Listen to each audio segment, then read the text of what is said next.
안녕하세요. 반갑습니다. 오늘은 말씀의 능력에 대해 나누겠습니다.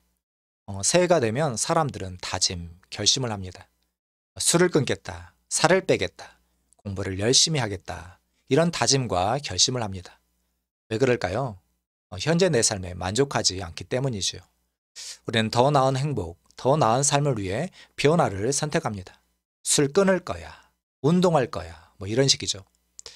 그런데 이런 결심, 결단들이 틀린 것은 아니지만 우리의 지난 경험에 의하면 이런 결심, 결단은 대개 3일을 가지 않습니다. 그래서 작심삼일이라는 말이 나온 거겠죠. 그러면 우리는 더 나은 삶을 위해 변화가 필요한데 그 변화를 어떻게 이룰 수 있을까요? 어떻게 하면 변화될 수 있을까요? 성경은 변화는 우리 내면에서 비롯된다라고 분명히 말하고 있습니다. 우리의 내면, 우리의 안, 우리 마음에서 변화가 시작되는 겁니다. 그래서 우리의 내면을 바꾸지 않는다면 변화되지 않습니다. 우리의 마음, 우리 내면의 생각이 지금의 나를 만든 것이다 라고 성경은 말하고 있습니다. 잠언 23장 7절입니다. 대저 그 마음의 생각이 어떠하면 그 위인도 그러한즉. 아멘. 현재 나의 삶은 우리 마음의 생각의 결과입니다. 그런데 많은 사람들은 내면의 생각, 마음의 생각의 중요성을 간과하고 있습니다. 그러나 성경은 우리의 생각이 어떠냐에 따라서 사망 아니면 생명이라고 분명히 말하고 있습니다. 로마서 8장 6절입니다. 육신의 생각은 사망이요 영의 생각은 생명과 평안이니라. 아멘. 다시 한번 말씀드립니다. 변화는 우리 내면에서 시작되는 겁니다.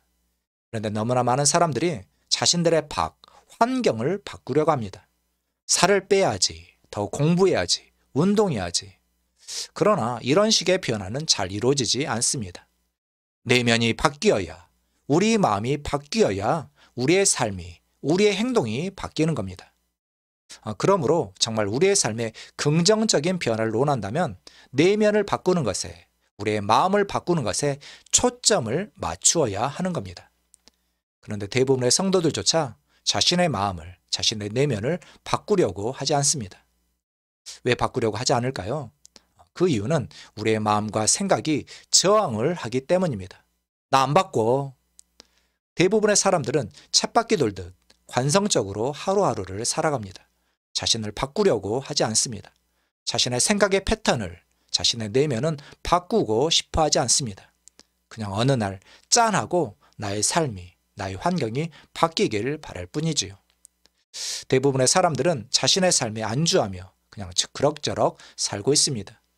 이 정도면 됐지 뭐. 남들도 이렇게 사는데. 자신을 바꾸려고 하지 않습니다. 특히 자신의 생각, 자신의 내면을 바꾸려고 하지 않습니다. 이 정도면 괜찮아. 이렇게 살아갑니다. 그러나 정말 우리의 삶의 변화를 원한다면 나 이렇게 안 살 거야. 나 이렇게 안 살 거야. 이런 마음이 확립되어야 합니다. 그래야 변화를 위한 첫걸음을 걸을 수 있습니다.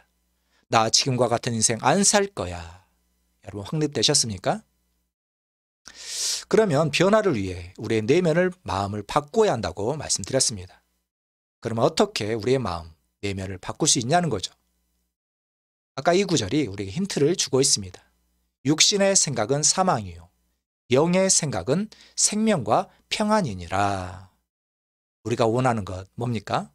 생명과 평안이잖아요. 그런데 이 생명과 평안은 영의 생각의 결과입니다. 영의 생각은 생명과 평안이니라. 그러면 영의 생각은 뭘까요? 영은 뭘까요? 요한복음 6장 63절입니다.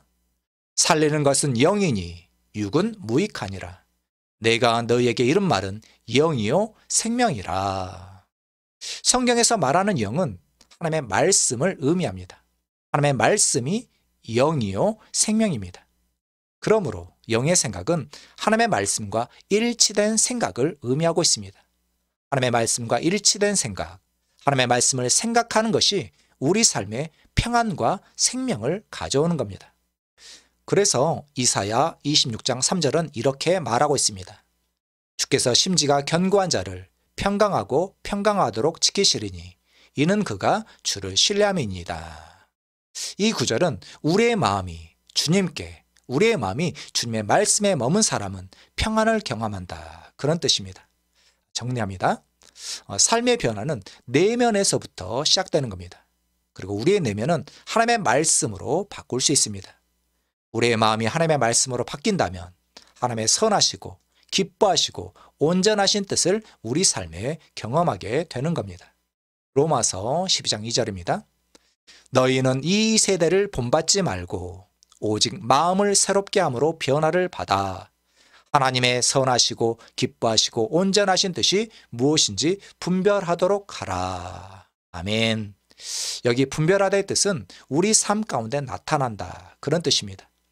우리의 마음이 말씀으로 변화된다면 하나님의 선하시고 기뻐하시고 온전하신 뜻이 우리 삶에 나타나는 겁니다. 우리 이런 삶 원하는 거잖아요.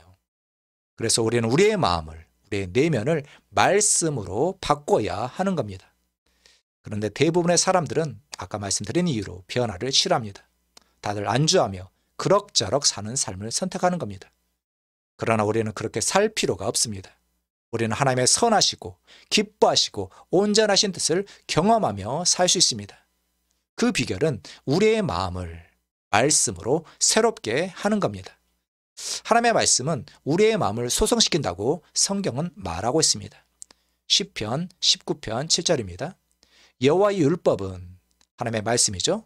하나님의 말씀은 완전하여 혼을 소성시키며. 여호와의 율법, 하나님의 말씀입니다. 하나님의 말씀은 완전하여 혼을, 우리의 마음 내면을 의미합니다. 하나님의 말씀은 완전하여 우리의 혼을, 우리의 내면을, 우리의 마음을 소성시킨다고 성경은 말하고 있습니다. 오늘날 많은 사람들이 마음의 스트레스, 상처로 고통 중에 있습니다. 그런데 이 마음의 상처를, 우리 내면의 상처를 하나님의 말씀이 회복시키는 겁니다. Restoring the soul. 맞죠? 그리고 하나님의 말씀은 우리의 마음을 씻어줍니다. 에베소서 5장 26절입니다. 이는 곧 물로 씻어 말씀으로 깨끗하게 하사. 하나님의 말씀은 우리의 내면을, 우리의 마음을 고쳐줍니다. 고쳐줄 뿐 아니라 기쁨을 줍니다. 시편 19편 8절입니다. 여호와의 교훈은 정직하여 마음을 기쁘게 하고. 혹시 여러분 중에 우울하고 슬프고 화병으로 마음에 상처가 많은 분 계십니까? 하나님의 말씀, 복음에 창념하시기 바랍니다. 복음이 우리를 구원합니다. 하나님의 말씀이 우리를 회복시킵니다. 하나님의 말씀이 우리에게 기쁨을 가져다 주는 겁니다. 또 하나님의 말씀은 우리 육체에, 병든 몸에 건강을 가져다 준다고 성경은 말하고 있습니다. 잠언 4장 20절입니다. 내 아들아, 내 말에 주의하며 내가 말하는 것에 내 귀를 기울이라. 그것을, 하나님의 말씀을 네 눈에서 떠나게 하지 말며 네 마음속에 지키라. 그것은 얻는 자에게 생명이 되며 그의 온 육체에 건강이 됨이니라. 건강, 오늘날 얼마나 많은 사람들이 건강에 힘씁니까? 운동하고 보양식 먹고 또 좋은 약까지 챙겨 먹잖아요. 물론 운동, 우리가 먹는 것 건강에 도움이 됩니다. 그러나 하나님의 말씀은 훨씬 더 도움이 되는 겁니다. 하나님의 말씀을 얻는 자에게는 생명이 되며 그의 온 육체에 건강이 됨이니라. 아멘. 자, 그럼 하나님의 말씀은 우리의 모든 삶에 유익합니다. 디모데후서 3장 16절입니다. 모든 성경은 하나님의 감동으로 된 것으로 교훈과 책망과 바르게 함과 의로 교육하기에 유익하니 이는 하나님의 사람으로 온전하게 하며 모든 선한 일을 행할 능력을 갖추게 하려 함이라. 아멘. 이 하나님의 말씀을 우리가 먹어야 되지 않겠습니까? 이 하나님의 말씀을 내 것으로 소화시키는 것이 바로 하나님의 말씀 묵상입니다. 그러므로 성경은 하나님의 말씀을 주야로 묵상해라 라고 우리에게 권면하고 있습니다. 시편 1편 2절 3절입니다. 복 있는 사람은 오직 여호와의 말씀을, 오직 여호와의 율법을 즐거워하여 그의 율법을 주야로 묵상하는도다. 그는 시냇가에 심은 나무가 철을 따라 열매를 맺으며 그 잎사귀가 마르지 아니함 같으니 그가 하는 모든 일이 다 형통하리로다. 묵상은 다른 게 아닙니다. 집중하는 겁니다. 우리의 내면이 하나님의 말씀을 계속 생각하는 것이 묵상입니다. 어떤 의미에서 걱정하는 것도 묵상입니다. 그런데 그것은 사망에 이르게 하는 거죠. 그러나 하나님의 말씀을 묵상하면 생명입니다. 육신의 생각은 사망이요 영의 생각은 생명과 평안이니라. 오늘날 현대인의 특징은 스트레스라고 합니다. 스트레스, 염려, 근심, 불안, 두려움. 이것이 현대인의 특징 아닙니까? 다들 뭔가를 걱정하며 불안에 살고 있습니다. 사람들은 불안, 두려움이 아니라 평안을 바라고 있습니다. 그러나 평안은 말씀, 하나님의 말씀에 있습니다. 시편 119편 165절입니다.